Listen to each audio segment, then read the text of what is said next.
Because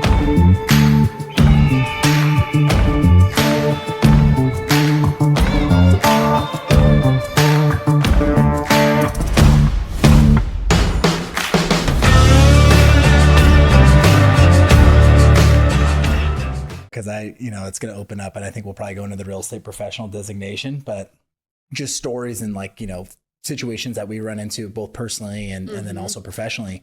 But I had a question written down for you. It's like, when is it time to fire your CPA? Like, people wouldn't even know that, right? You're just, on $10 million, 3.8%, that's real money. Yeah. Exactly. That is real money that you're paying an additional tax. And if you just check the box because you work with a professional, they would have saved you $380,000, right? It's like, wow.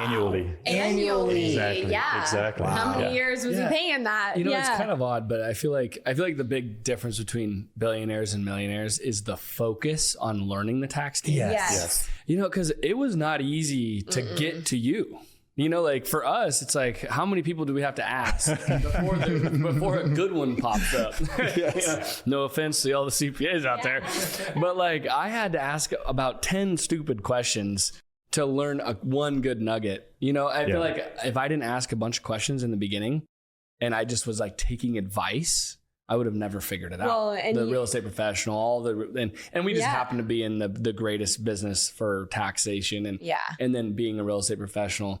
So it made it easier, but it's like, man, I tell people all the time about, come on, you got to figure out the real estate professional designation, and you should be an S Corp. And so all those things, that's what we'd like to dive into to make sure we provide value.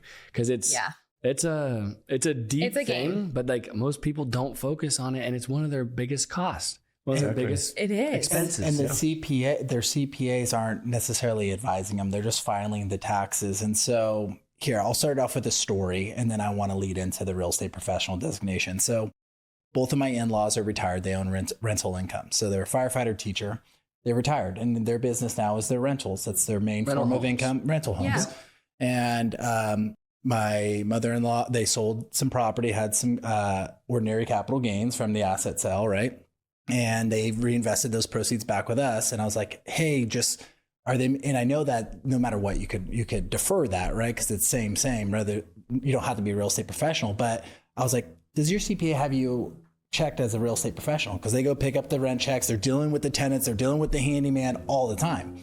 And she's like, I have no idea. And so I said, when you go to do your taxes, I want you to put me on the phone, put me on speaker, and I'll talk to your CPA. And I just asked them a couple of questions like, hey, do you have them as a real estate professional? No. I was like, well, they're both retired and their main form of income and their main business is the rental property. Would you agree they're a real estate professional? Yes. I said, will you please check the box? He said, okay. Hung up the phone.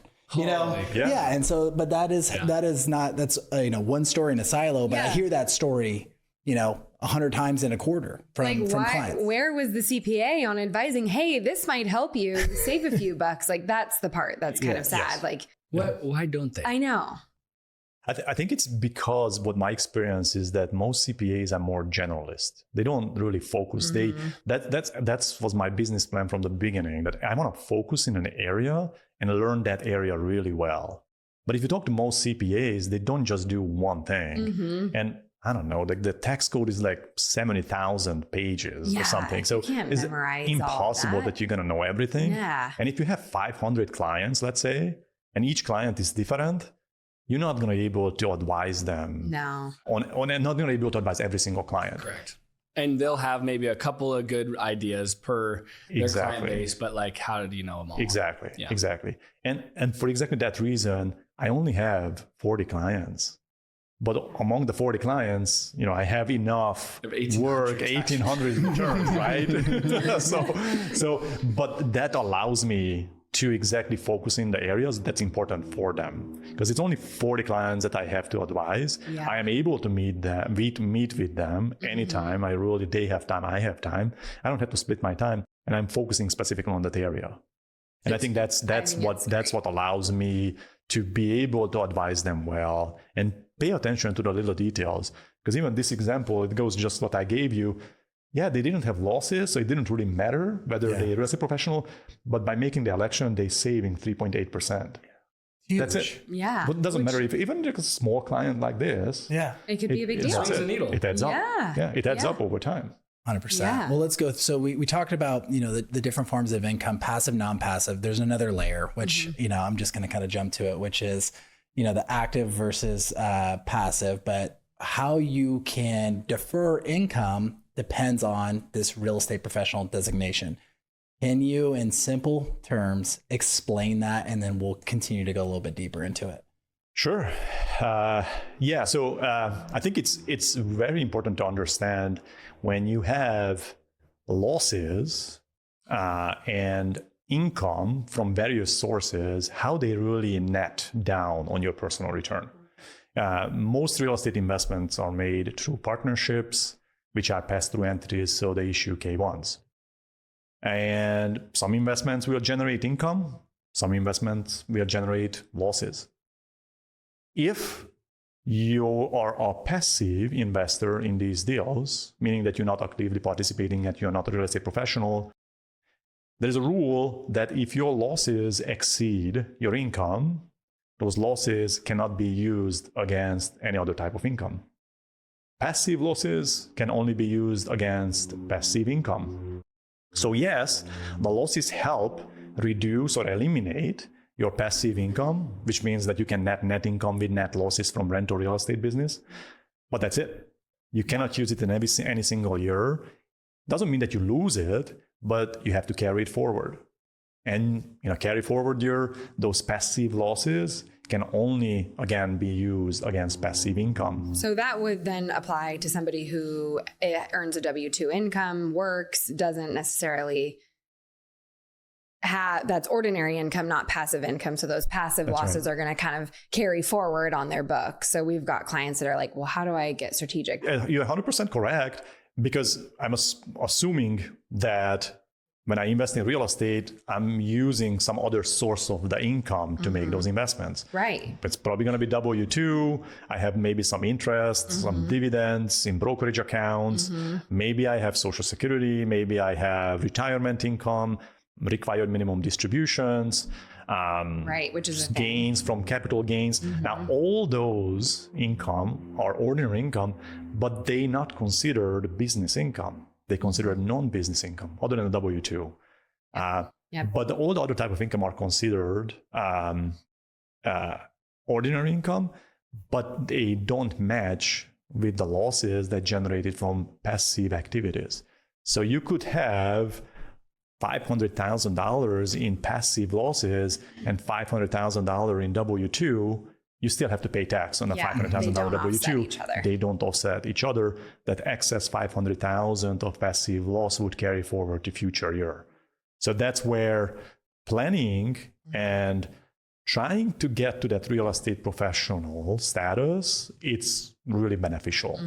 Because now, if I have excess losses from rental real estate activities, I can convert them to active losses, and active business losses with limitations can be deducted against other type of income that are non-business income, like W-2 interest, dividends, capital gains. So that's where that really becomes important, is that if I have losses from real estate, or if I want to reduce my taxable income from other sources, how can I get losses from real estate to be able to offset them? So if you're not a real estate professional and you have passive losses through a K-1, through a passive partnership, say you invested with Comfort Capital, how can you use this excess depreciation? So this excess depreciation is still considered business income and business loss, right? It turns into a business loss and it's passive. So as long as you have an activity that is a business income that you are passive, it doesn't have to be real estate. I could be an investor in a plumbing company, right? But I'm just an investor, so it has ordinary income from the plumbing business. A lot of guys do single family home first trust deed notes with a company. So that would probably flow through as passive. I wonder if that would be considered interest income, not necessarily, active business income. Okay. So it depends. Does that apply or not apply? Interest income falls into a different bucket. It's called portfolio income. Oh, okay. So passive losses that you generate from passive activities could not be used against portfolio income. And portfolio income is also stock sales. Exactly. Okay. Interest, dividends, stock sales, they're not considered business income. So meaning that if I have passive losses, I can only use it against passive business income. Yep. I cannot use it against which is anything hard else. to control exactly how that all inputs into their scenario on That's their right. tax return. Yeah. Depending on how the CPAs are doing it on those businesses' side. Exactly. Man. So yeah, that's It's hard. pretty complicated for us to guide people then, because it's like, that's what we tell them is like, we don't have full optics on your situation. Yeah. And they don't either. Yeah. Well, Going back to your comment, if they don't have these discussions with their CPAs, they would not know. most clients too have 401ks or IRAs or bonds or hard money loan interest or something like that. And it sounds like all of those are treated differently and wouldn't be then offset by these passive losses from. That's correct. So,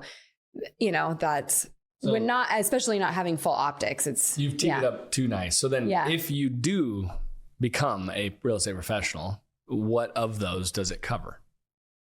In any given year, then I am allowed to offset, at least right now in 2025, up to $626,000 of that income. All of it. All of it. That's the limitation, this $626,000. So if I have $500,000 in interest and dividends, and I'm a real estate professional and I'm able to generate $500,000 of losses, now I can net the two down and my tax liability becomes zero in that now, situation. if it's over that 626,000 and you have more income than that, and then your losses are going to go to 626 for that year.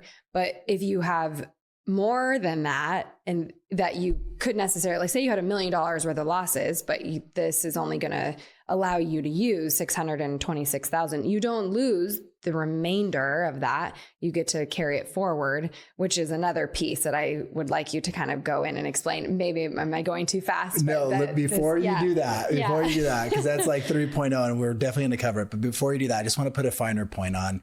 So of the 626,000, this could be 401k to Roth IRA conversion income, right? So you could do backdoor, IRA conversions. That's right. This is dividend income. This could be capital gain income if we're selling stock portfolios.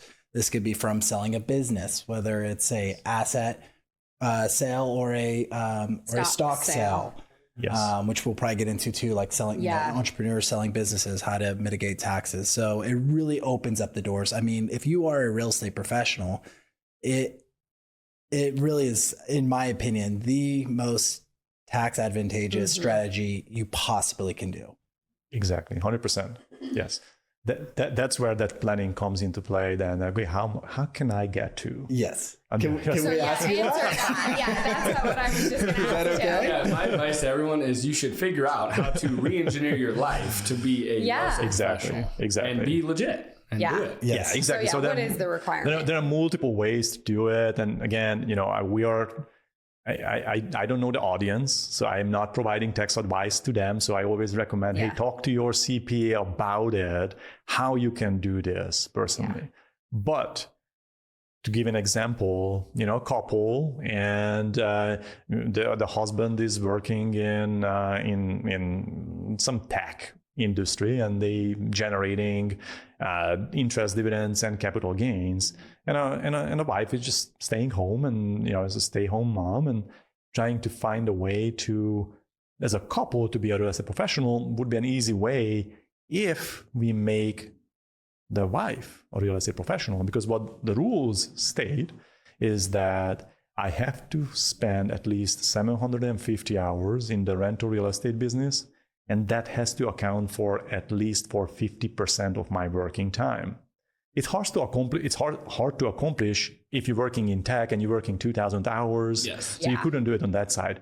But in this scenario, if I can make an investment in real estate just on a personal side and have my wife manage that real estate and get to that level of activity where she spends the 750 hours, it's going to be more than 50% of her working hours because that's all she does, technically. Now I can make an election to treat her the real estate professional. And because we're filing a joint return, that election applies to our combined income. So if she is a real estate professional, by definition, the husband would be also qualified under this election. And when they're filing the joint return, the losses generated through her real estate professional status could offset the income that the husband generate through the tech There's company. the magic, everybody. Yes. That's one of the ways, and that's probably the simplest way. Again, I would just recommend talk to your CPA how to, make this bulletproof, but that's definitely a way to do it. So what if you have a retired couple who both don't work anymore and they're trying to figure out, they have Social Security and real estate income and things that they're trying to offset, and they're a passive investor. They really don't have any, they want to be passive as much as they can. How would you recommend somebody like that being legit in selecting that box of real estate professional? In that case, I would question, what are those real estate investments that they are invested currently in? Okay. If they just invested in a limited partnership or an LLC, but they just like purely passive, you can't really do much with that because then become passive. So what I would tell them is that maybe try to, when you have to refinance, something happens, or there is a sale of these LLCs, maybe instead of reinvesting them directly into an other passive deal, maybe buy a condo that you can just rent out yourself, just to be able to make an argument that one of you spending the required time and meeting the real estate professional election status. Do they have to spend 750 hours total or 50%, or is it like both? One of them. So both of them. Let's use somebody that's retired that has a condo. It doesn't take 750 hours to manage a rental condo, let's say, but that's all they do. Yes. So does that qualify, even though they're not spending? They should find a way. That's how I will put it. Yeah. That they should find a way to document they spending 750 hours in the activity, whether it's related to maintenance, whether it's related to talking to the tenants, fielding phone calls, maybe looking for other investments at the same time, exploring sale opportunities, or maybe I'm going to sell, maybe I'm not, I'm going to do a 1031 exchange, whatever that the case be. I think they have to find a way, because that 750 hours is the minimum that you need to spend in order to be able to argue that you're a real estate professional. All right. If you're enjoying this content, hit the subscribe button and turn on notifications, and check out the description below for our websites listed. Thanks a lot for joining.